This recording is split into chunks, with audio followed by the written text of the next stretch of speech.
stick condenses, drips down to the point of the rock, and drips into the bowl. That's how it works. Also, what we're going to do is we're going to have this tube going down into the bowl. We're going to have to brace, put some sticks in the ground to brace it, and then going into the bowl, and then coming out through here, and then plug the tube. See, this part's almost pretty much all. So we're just going to stab this fucker in the ground, and then put a little bit more into here, and then that goes outside. Mm-hmm.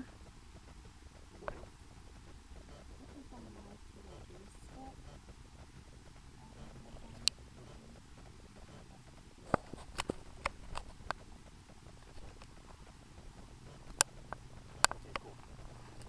So you guys get any big roots, like we want to move the whole. We love this tree. So let's just build it as best we can, and if it works a little bit, fuck yeah, we did great. Okay, so you guys get to dig in that hole, ladies. Pass that. I guess I'm gonna start taking lunch.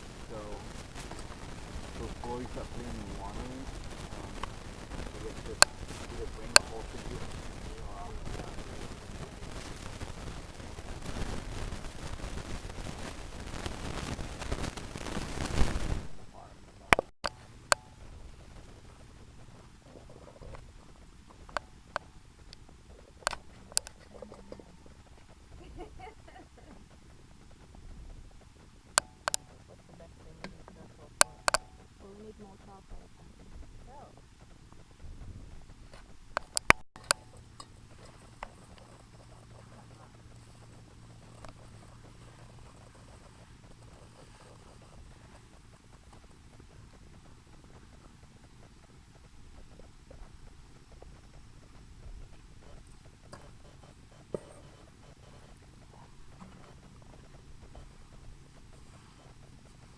You're just making wet sand?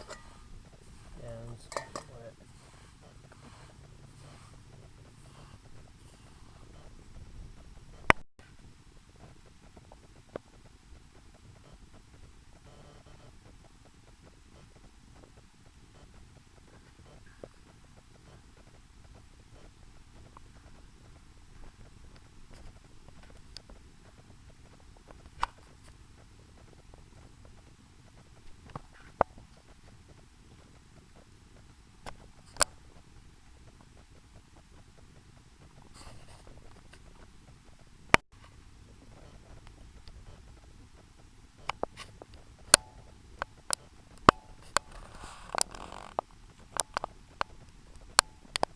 bundle like that. And I don't bother to sit there and build a little tripod teepee or tripod to put the teepee on. I just take a big bundle, spread it apart, and then force it into shape. Now when you first put it together, it's not going to be looking but the more you add to it, the more you can shape it. Okay, and I have the reflector walls here. Now this would work pretty well for a reflector wall if I was using, and you wouldn't have access to long stuff there. But it's just, preferably, well maybe, you know.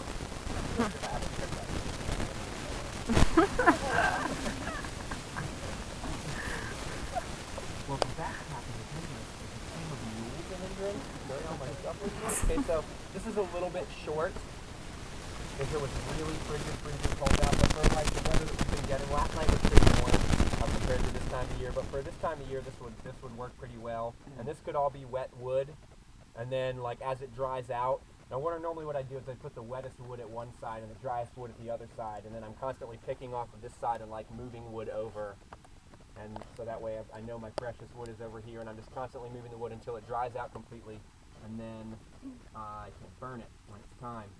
So I can move up to the next size sticks. Now if you break the sticks so that they're constantly like longer, each thickness is longer, so the pencil lead is this long and the pencil is longer than that, and then the finger sized wood is longer than that, then you actually get the teepee shape.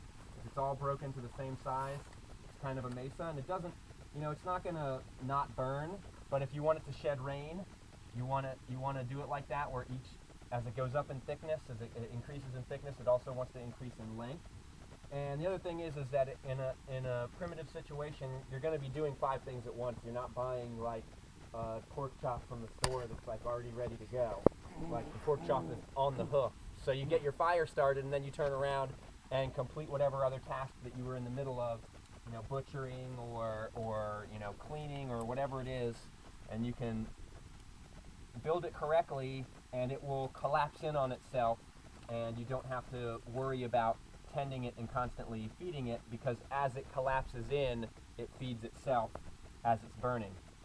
So the only variation that I normally do off of this is if I'm cooking, I will take my okay to wrist size sticks, and I will build a little like wall. Okay, and I'm not worried about making this wall taller out here. Just in the middle is where I let it get taller. And this helps reflect a little bit of heat, and I always have some pieces of wood that are going to constantly get added to the fire. And what I would do is I'd put this up, and then the teepee fire would be built right here. Okay, and then that burns down to flames, or burns down to coals, sorry. Okay, burns down to coals, and then I take and I rake all of the coals out and put them right here, and then I have these sticks that I have some fire left over, because you rake out all the coals, there's no heat to start the fire up again with. So these sticks serve as the future fuel for the next rotation of coals. So the teepee fire would be right here. It burns down to coals. I rake out the bed of coals. I cook on those coals, and then I slide these sticks in all together so that I have a core of heat to rebuild the fire around. And then I might add 1 or 2 of these as I go. But generally speaking, even like cooking potatoes, I'm generally like 2 rotations of coals is plenty enough if you do it correctly. If you don't do it correctly, you could be there for hours on end, especially with something like a potato, or if you're cutting meat. Think about that when you're collecting your firewood and you've got something that you're cooking. If you cut it really thin, you need less firewood. It's going to take you less time. It's not just the fire that you want to be efficient with. You want everything to be efficient. Okay, you want all of these things working together. Where's Jessica at? Right here. You ready? Yeah. She's going to spin up a Bodril coal to light this fire, and instead of bombarding her or myself with a bunch of questions, Carmen is about to start talking to you for the next couple of days. No matter who you are, there's always going to be a time where you just can't get it to work, or where you have to struggle mightily. Okay, now when I was a caretaker living in the woods here, I lived here as an instructor too, but when I was a caretaker, it was the first year that I lived here in the woods, I would do mostly hand drill, because that's what I was into at the time.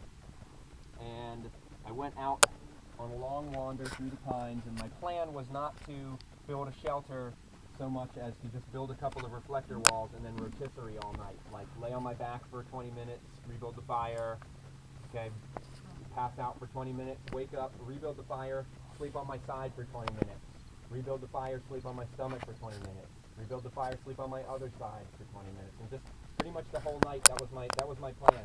And I had a hand drill stock and fireboard that I brought with me, and the hand drill stock broke. And I figured, I could probably get this to work anyway. So I didn't bother to make a new kit, and I just started doing the hand drill when the sun went down. The sun was just setting. It was a full moon, so the moon was just rising, sun was just setting, and I'm spinning the hand drill, spinning blisters. Spinning the hand drill, blisters are breaking now. Spinning the hand drill, no coals. My hands are bleeding, and I'm like, okay, it's time to stop. And so I didn't have a Bodril kit, and I went and I found some pieces of cedar, and I made a Bodril kit, and I started spinning the Bodril, spinning nothing. Like the dust was like, it was dark out, so it's hard to see exactly, but I could tell the dust was not very dark. Okay, and then you're not normally going to use pine, but I was like, all right, I'm going to switch it up and use something different. So I grabbed some pine and made a Bodril kit. And I finally, at one point the spindle just went flying. And I went to pick up the spindle, I came back, and there was a little wisp of smoke, a tiny little wisp of smoke coming up. But I didn't believe that it was a fire until I got sticks of this size burning. It wasn't like a fire to me, and so I babied this thing. I got it in the fire structure. Finally, I got it into flames, you know, and the fire's burning, and I was just like really thankful, and I just looked up to give thanks, and the moon was directly overhead, and I spent half the night trying to get a fire. And here's something that I've done literally like over 1,000 times to this point. And to me, that was the first time where I fully earned it, where it was that much of a struggle, and I worked through that struggle and really earned it. So when you're practicing this, whether you're successful or whether you're not successful, just remember that there's always going to be a time when you struggle with it. Whether it's right now up front, and this week you have a lot of struggle, each time you struggle, you're learning. Whether this is like maybe you get a fire the first time, don't think that you've mastered it because you've gotten it once. Keep pushing it and pushing it and pushing it, because there's always going to be a time when you struggle. Okay, numerous survival trips that I've been on, either leading them or just going out with friends, or you know, just either practicing or teaching a class. There's always times when I struggle with fire after thousands of times of getting it. So don't think that you can't do this. Okay, just know it's always going to be a struggle at some point. So you notice how she's not rushing and like running around, like freaking out right now. You've got like 15, 20 minutes or so for this to work. And then when you get it, just go ahead and stick it right in there. And so you notice how she's squeezing the tinder bundle to make sure that the tinder is always touching the coal so that there's no space between the two. She's feeding it. And then she's blowing in there to let it breathe. Okay, you don't want to hold it really loosely. You notice she's not like blowing with a hurricane force wind. If you could do that, that'd be pretty cool. So if you're in a boat offshore, you blow towards shore. Anyway. Exactly. I won't say that. That's embarrassing. Yet another joke I've turned off my head. I apologize. Sorry, everybody. Talking could create waves. We'd be surfing. You would be my choice. I would station you offshore. I would bring up some random subject and you'd come up with 5,000 words to go up with it. Go ahead and get close enough so you can put that in there. So you notice how she doesn't just like blow it into flames and then put it right in there. She made sure it was burning. Another, you know, thing that's going to happen like repeatedly to you. You get the tinder bundle into flames, and then you rush and put it in the fire structure, and it's not fully lit. And then you're like going in there with a couple of sticks and trying to hold the sticks, you know, so that you're pushing the tinder bundle into the flames. That's good. Just let it be. If you do it correctly, once you get the tinder bundle into flames, you stick it in there, and you don't need to do anything at all. Okay, because of the way that the teepee structure is built, once you get those flames, that's it. We don't need to touch this fire at all at this point. And it'll burn down to coals, no problem. Okay? If you are trying to do a smokeless fire, then you would use nothing but anything up to pinky size or smaller wood, and your tinder bundle would be very small, and preferably it would be almost all leaves. The fibrous material works really, really good as a tinder bundle, but it smolders a lot. After this fire burns down, I guarantee you, there's going to be some of that tinder that's not fully burnt. It might be charred and blackened, but there's definitely going to be a clump of that tinder after this fire is burnt down. So I'm going to let this burn down, and then afterwards you can pick through it and see that. So that's if you want to have a smokeless fire, that's how you would do that. Really small tinder bundle, preferably leaves as opposed to fibrous material. Are there any questions on just the fire structure? I know there's probably going to be some dojo questions. Yeah. We couldn't see back here with the raking the coals.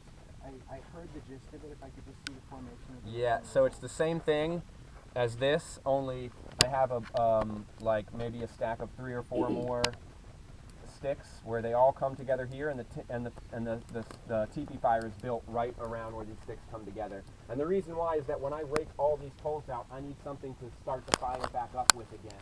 And so I've moved these sticks in closer, and because they're all like close together, it's enough heat collectively to restart the fire and restart the cooking process. And then also with this little reflector while on the fire burning, I can put the food here and it's starting to preheat. You know, I'm not cooking it over top of the flames, I'm just heating it next to the flames. And then when it does get to coals, I rake that all out and it's going to cook pretty quickly. Any other questions? Is that preferable that you have some leaves covered on the wet land? You mean on the ground? Yeah, if it's really wet out, what I'll do, it depends. If it's been raining continuously for days and days, then I try not to, I don't do any digging or moving of the earth. What's really important is if it has been raining for days and days, that you don't tamp the earth a lot, because when you tamp and pressure the earth, you're pushing the water to the surface. Okay, so if it's really, really wet out, I try not to tamp it too much.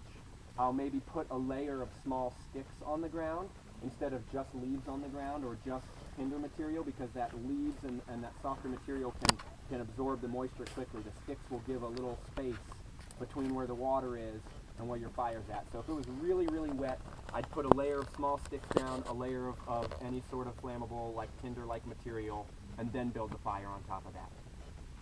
Any other questions? Yeah. When you're talking about using the leaves as tinder, do you like shred them up so they're also fibers? You're going to take the leaves and you're going to stack them. You have like a stack of leaves. Okay? And then you're going to put the tinder bundle on top of that. You might see that tomorrow if it's ready by then.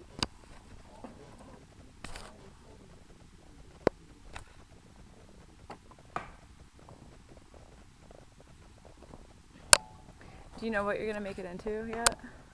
I usually wait till it's totally done and then assess like how soft it is and all of that. Because hides that turn out baby diaper soft are really nice for shirts, and then hides that turn out a little thicker are nice for like moccasins and bags and things. So I usually wait and see.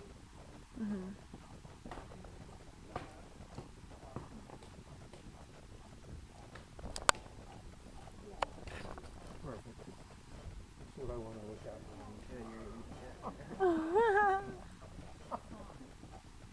I could be doing this at dinner time, but I decided to be nicer. Then we can. I was going to carry it. Can we put it in a pan and fry it? In a survival situation, you definitely would. Yeah. Because that's a lot of food. Yeah. Actually, you know, ideally you wouldn't skin it with this much flesh on it if you were skinning it well. But it was skinned by a butcher, and she's not concerned about how much stuff comes off on the hide. She's just trying to skin it so that she can butcher it. So usually you get hides like this when you get them from butchers. If you do the skinning, then this part is less work.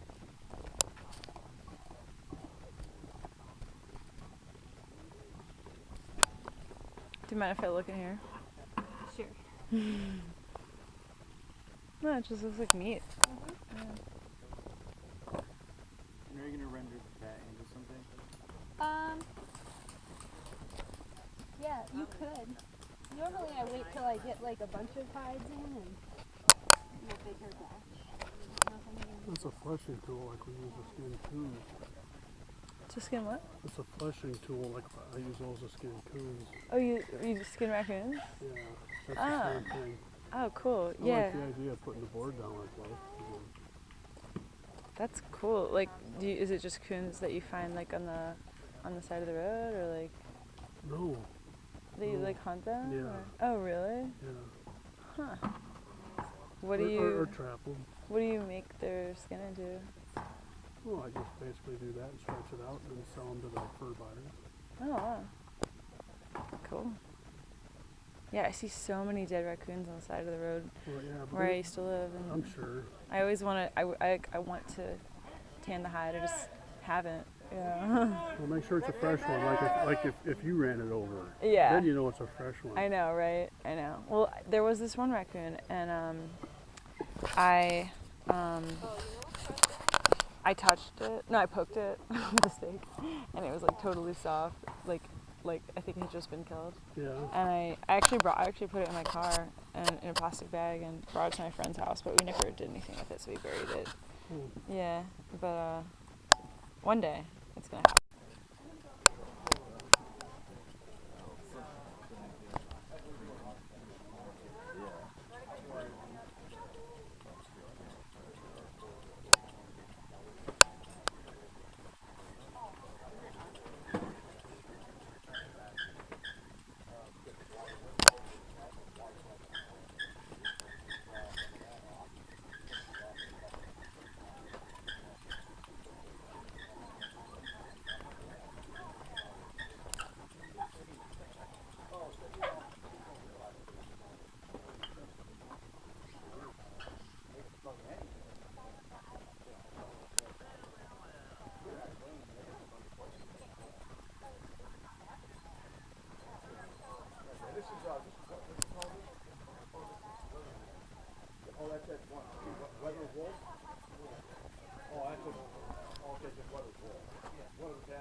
Yay! Woo!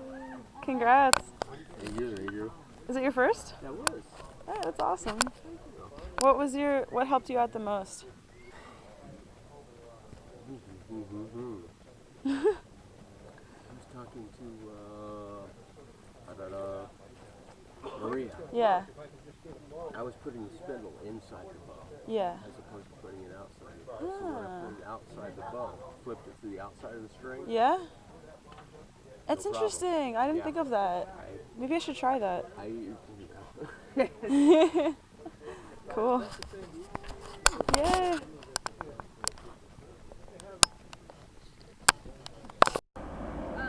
want to make sure it's nice and sturdy. This is just sturdy enough, right? You can support your body weight. Yeah. Yeah, the height here, very important, is low. We want to build small, so it's flat height.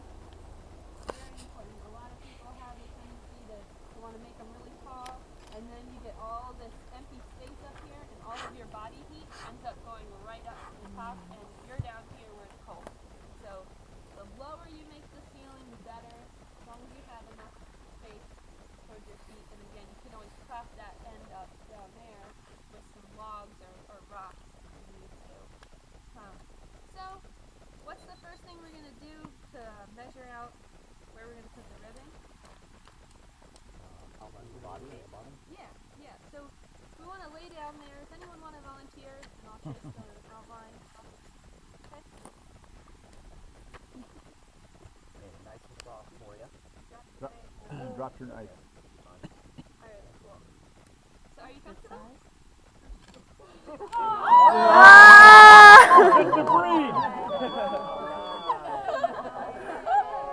He's good now. He's all good. One more time, buddy. One more time. From the pit. Put your hands up one more time. There we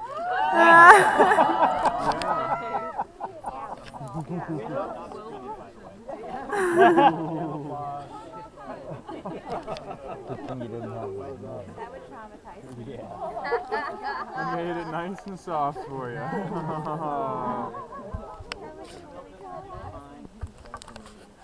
Wow. I can't even believe that worked so well. Our mystery guest. How was he breathing? I don't know.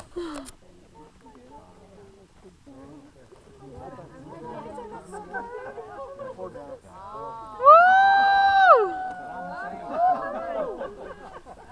Oh man.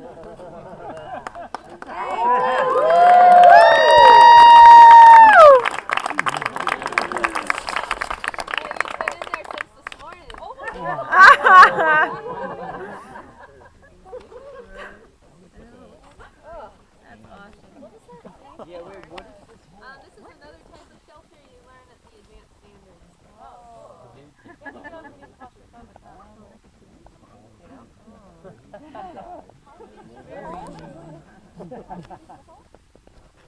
Big enough to fit a Nice job, Jonathan.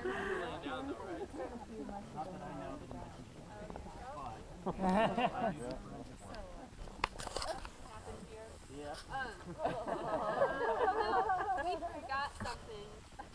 We forgot to look for hazards. Uh-oh. Oh man, so we got a couple of hazards. So hazard number 1. Nice. Okay. And hazard number 2.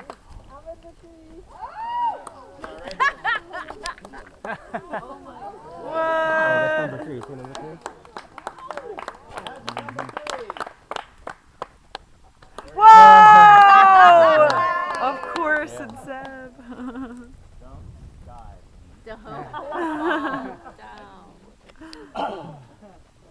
It's funny because I just looked up, but I looked way high rather than. Yeah, when I was looking at the plan.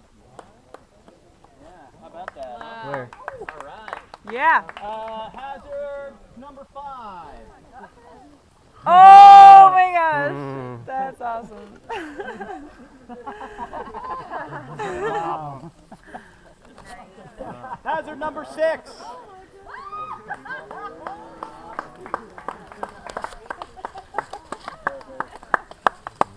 And hazard number 7.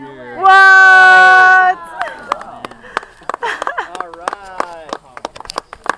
that? 8 hazards total. Hey, can the hazards please come over to the middle? Awesome. Oh my god.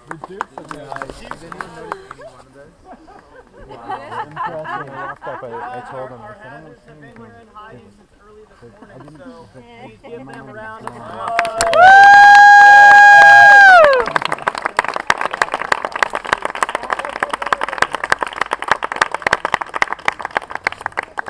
The hazard 7 will be available for autographs. But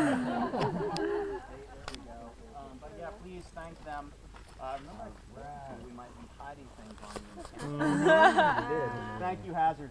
Thank you. Yeah, Hazard! Woo! Yeah, that was a good one, huh? I was a volunteer and I didn't even see them. So That's amazing. Nice. Yeah, no, we can looked around here. I'm like, all right, they're not. yeah. I know I'm filming.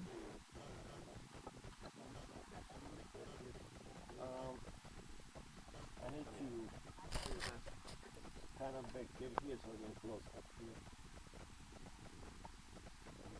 That's a good one.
We got some kind of flat pieces, like barky pieces like that.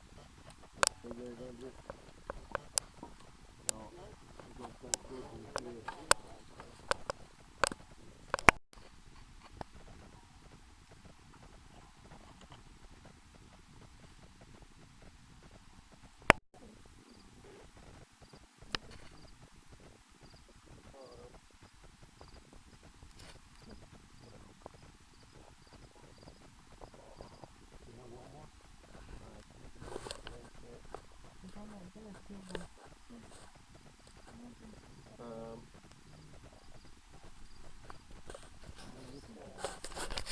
Move that guy out. I'm gonna put it in. I'm gonna put that one and that one.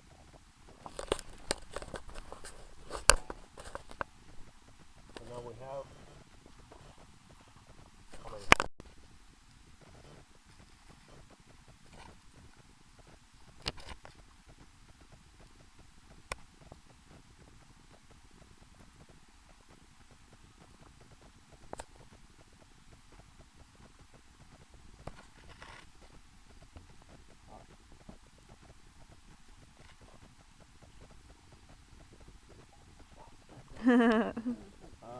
It's like an Andy Goldsworthy piece. So we're gonna start grabbing the OK size and probably start with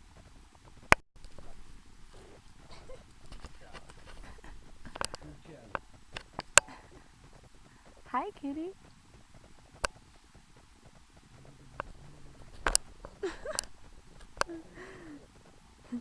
I'm on a diet. This never happened.